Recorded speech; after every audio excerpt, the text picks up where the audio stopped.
గాలినంత ఊదమంటే ఓ పేరంత రే.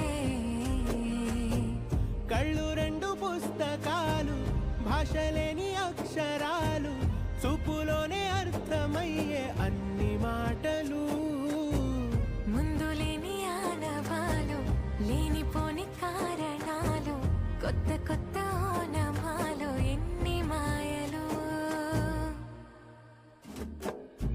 కథలెన్నో చెప్పారు, కవితల్ని రాశారు, కాలాలు దాటారు, యుద్ధాలు చేశారు. ప్రేమలో తప్పు లేదు, ప్రేమలో.